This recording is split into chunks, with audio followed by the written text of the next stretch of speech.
Cougs. I'm Auyana, joined with Marc and Cordeier. Welcome to our first episode of CoogsTake this semester.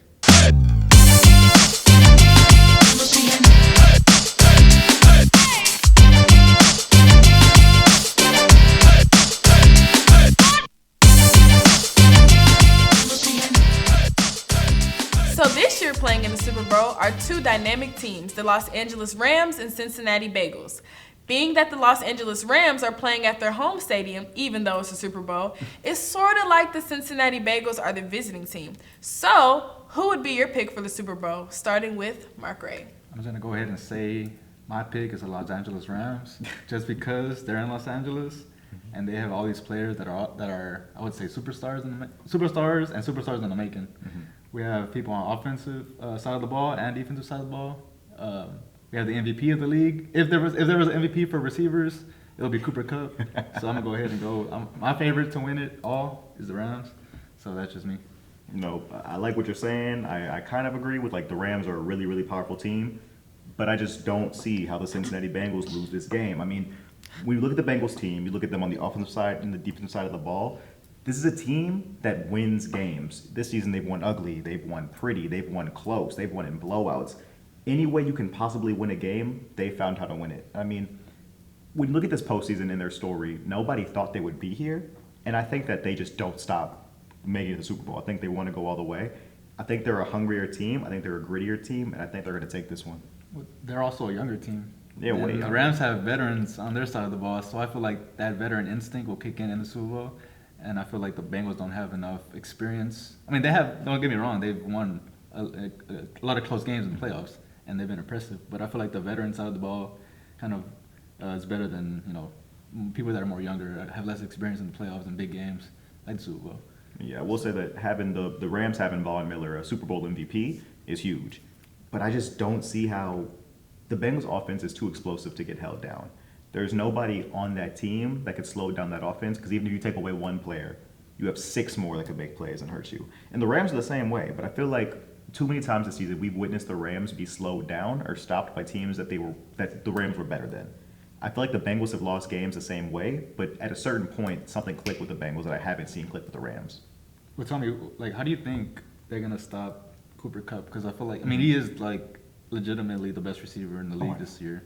I think they focus on a way where it's like, Cooper Kupp, you don't throw your people at him, you don't focus the game on stopping him. You put your best guy on him, you let them go one-on-one, Cooper Kupp is going to get his. I don't think anybody in the league can stop Cooper Kupp. I think their goal on stopping them should be trying to stop everybody else. Because if Cooper Kupp is the only man on offense making things happen, you're still not going to win that game. We still have OBJ. If they double team Cooper Kupp, you have OBJ who's wide open. Well, the same thing with the Bengals. If you double team Chase, if you want to guard Jamar Chase, you have Boyd in the slot. You have Higgins down deep.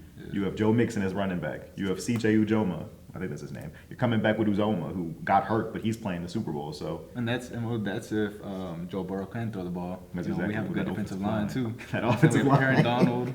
You know what I mean? So I think he got sacked 9 times versus the Titans, and they still went home with that victory. And then when you're playing the Chiefs, we saw how some of the best people that get into the quarterback could not get Burrow in that game because they adapted. I think that we're going to see them adapt in that game. I think the Rams take an early lead. I think Stafford throws a pick to seal it. I think the Bengals take that lead and never let it go. See, I don't know, man. It's been impressive what Joe Burrow has done all year, but I feel like we're just too experienced on the Rams defensive side. I don't know. We'll see though. I respect it. So, this is Matthew Stafford's first year with the Rams, and he's already taken his team to the Super Bowl. Joe Burrow has only been in the league for a few years, and this is his first appearance in the Super Bowl. What do you think their performance is going to be like in the Super Bowl? Who do you think is going to have the biggest impact in the game? Antho? So, don't get me wrong. I love Matt Stafford. He was my QB in fantasy. He almost got me to the championship. That's my guy. Joe Burrow, in his second year, is putting up numbers and doing things that is unprecedented for this time. Nobody in NFL history has done the things that Joe Burrow has done with this bad of an offensive line. This man, I think, got sacked the most or second most times in the league this season, but still, 70% completion, 4,611 yards, 34 touchdowns. That's insane numbers for somebody who doesn't have that much time to throw the ball when you think about it. And when you look at Joe Burrow, he has never lost a career. I mean, in his game, In his career, he has never lost a game that mattered. Talking about LSU, talking about in the NFL, any game he needed to win, he's won. He's a winner. Matt Stafford, I mean, with the Rams, he's been amazing, but we saw him in Detroit. And I think that Detroit Matt Stafford, as bad as Detroit teams were, sometimes creeps up. At the end of the season, we saw Matt Stafford throw a lot of interceptions. We saw the Rams lose a lot of games they should not have lost. And I feel like if you make Matt Stafford make those mistakes, the Bengals take this one on a spectacular performance from Joe Burrow. Well, like you said, he was sacked 9 times against the Titans.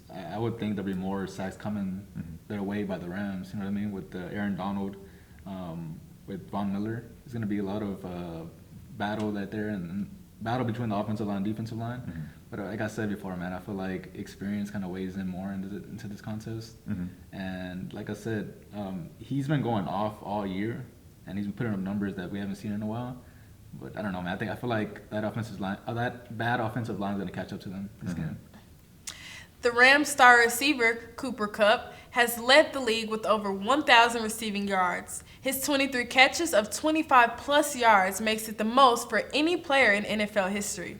How do you think he'll fare against Chidobe Awuzie or Eli Apple? We'll start with Marc. Honestly, like I said before, he's the best receiver in the game right now. Yeah, and I don't think anybody can cover him one-on-one. And if they even try to double-team him, I feel like they have OBJ on the other side. So I don't know, man. I personally feel like Eli Apple hasn't been doing great this season. I'm not a big fan of Eli Apple. I mean, don't get me wrong. He's in the NFL. He's in the NFL for a reason. Yeah. But at the same time, would I have him on my team? Probably not. But I don't see anybody stopping Cooper Kupp, man. Like, he's been going off so much this season. Yeah. He almost hit 2,000 receiving yards, which is insane. I just don't see anybody covering this guy. Oh yeah. I can see that for sure. Cooper Kupp, I think, also is this season we saw him put up receiving numbers that were unprecedented. He had an amazing, spectacular season that we probably will not see again for a while. I don't think that Eli Apple does much against him. I don't think they put Eli Apple on him. You shouldn't. Put Eli Apple on OBJ. You see what happens in that contest. But I think Chidobe Awuzie can slow him down enough to where it impacts the game. But I don't think you can stop Cooper Kupp. I don't think that's possible. I think you said this earlier. I think he's gonna get his though. Yeah, he's good. Even if they lose the game, he's good. Which I don't think he's gonna lose. But if they lose the game, he's still gonna get over 100 receiving. Even in a loss, that man's gonna have like 125 yards and 2 touchdowns. It's gonna be stupid. Do you think like being the home team and the home stadium is gonna have any impact in the game? That's what I feel like. I think it would if you were any team that's not the Rams, because the Rams don't have much fans. I mean, like, when you look at it, even when they were the home team in the game versus the Niners, which they won, but that was a Niners home game. Right. Like, that game was... There was a lot of red. There was more Niners fans in attendance than Rams fans. And even then, Cincinnati fans travel. Like, you have to think that Cincinnati fans, this is their first time seeing their team good since, like, before a lot of them were born. Right. So they're going to travel. They're going to want to see their team. They're going to spend stupid amounts of money to get those overpriced seats for the Super Bowl, but... I think that being at home is good because, like, these guys are sleeping in their own beds compared to sleeping in a hotel. They're getting home-cooked meals from their families. They're getting to see their families every day rather than, like, trying to find a hotel and traveling over there. But you Cincy fans travel, man. So when they're in that stadium, I feel like we're going to be hearing a lot more who-days than we are anything the Rams can do. Jamar Chase, the receiver for the Cincinnati Bengals, also has over 1,000 receiving yards. How do you guys think he'll match up with Jalen Ramsey in the Super Bowl? What do you think, Antho? Ooh, how about that boy Jamar? How about Jamar Chase? Jamar Chase has had the best rookie season for a wide receiver in NFL history, in the postseason and the regular season, which is insane to think about considering how many great wide receivers we've had. But he's been putting up crazy numbers. I think Jalen Ramsey is the best corner in the game. I think he's shut down. I think he is fantastic. He has a mix of everything you would want in an elite corner.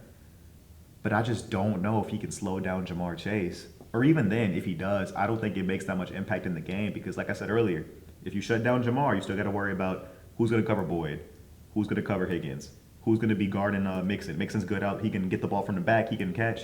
Who's going to be guarding their tight end, that big Uzoma? Like, what do they do in those situations when they have that many weapons available?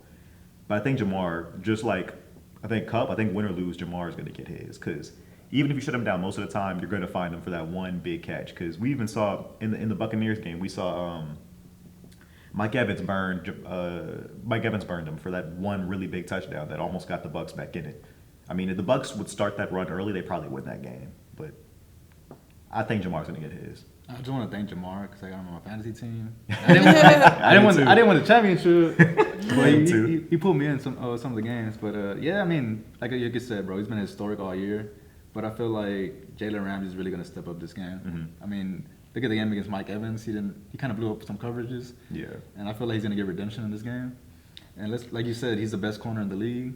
I don't know, man. It's gonna be shut down. And let's spice it up a little bit. I think he's gonna keep Jamar Chase under 60 yards receiving. Up under 60? That's what I think. I think my prediction is that, normally how Jalen like plays these games is that he'll start off not really guarding like the guy. Like he'll kind of shadow, see like what they're gonna do. So he'll play down a little bit. Jamar Chase probably gonna get a lot of big catches, and then at that point, Jalen's gonna be like, no, put me on him. That's my guy. And at that point, might be shut down, might not, who knows? But I think Jamar goes for 90 or 100.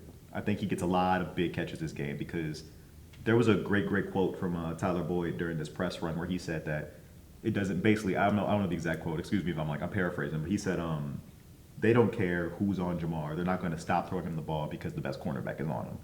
There's going to have to be a battle that Jalen wins, but they're not going to give it to him just because he's Jalen Ramsey. So if they throw it, who knows? We might get a pick Burrow might get picked off or Chase going for a touchdown, but we'll see. It's going to be a good battle. So do you think, starting off the game, Jamar Chase is going to be covered by Ramsey right away? No? I think that they might start off in like a soft zone. I think they might start off like that. I think that their game plan is really going to be trying to get to Burrow. First and foremost, I think that's what the defense will be focusing on because I think that that's how they win the game. Right. Well, like you said earlier, like they had 9 sacks against the Titans, so it's like that kind of weakened that offensive line. So take advantage of that first before you worry about exactly Jamar Chase and T Higgins and all. Exactly, because I think if you're the Rams, if you are able to stop Burrow from throwing the ball, you don't got to worry about the wide receivers or the corner. Because if he's not throwing the ball, then what's the wide receiver going to do? Right. So, we know that the NFL has a playoff overtime period of 15 minutes. And if the first team possesses the ball, scores a touchdown, that team wins, which gives the coin toss winner a huge advantage. What are your guys' thoughts on overtime rules? Are they fair? Should they be changed? Marc? I think they should be changed, honestly. I always enjoy college football when it comes to overtime rules, so I feel like the NFL should kind of transition that. Both teams get a chance at the ball. Yeah. And both defenses get a chance to stop, the offense. So Absolutely. It's like in the NFL, I feel like if your defense isn't good, it's kind of like an automatic L. Yeah. You know what I'm saying? So I feel like they should change it. Yeah, I think that I'm the same way because I think the argument for keeping it is that like, oh, you should have had a good defense then, but I feel like that's a weak argument because not every team's defense is going to be elite. Or even then, I think that the NFL has showed us time and time again that no matter how good your defense is, offense beats defense. Like no matter how good your defense is, if you have a super high-powered offense, it's going to beat that defense. Like the Bills had the best defense in the league this year, or one of the best defenses in the leagues this year. They still could not stop Mahomes when it came down to it. And you could say, oh, that's on the defense, but Josh Allen did not get to touch that ball in that game. And I feel like if the game is decided solely by a coin toss, I don't remember the exact numbers right now, but in the playoffs, 90% of teams that win the toss win the game in overtime. 90% is a crazy number.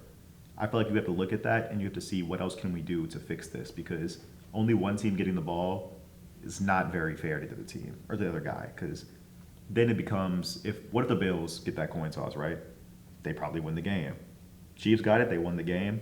And when they beat the Bengals, they went in overtime. They got it. Defense got to stop. Bengals won the game. But still, I feel like you had to change it so both sides get a chance at the ball at least. Well, let's be honest. When the Chiefs won the coin toss, everybody was like, okay, well, Chiefs going to win. Like, Chiefs got the toss. They posted that tweet, like, we won the coin toss. Yeah. Bengals replied, you lost the game. Because they have a history of winning coin tosses and winning the game, you know what I mean? And then with Mahomes threw an interception. Mm-hmm. So, I don't know, man. Like, there's so many arguments about that. But I feel like college football kind of makes a good system and place for overtime rules. Yeah. But I mean, there's a big difference between NFL and college football. But we'll see. Mm-hmm. So there you have it. This has been another episode of CoogsTake. I'm Auyana with Marc Ray and Cordeier. Thanks for watching.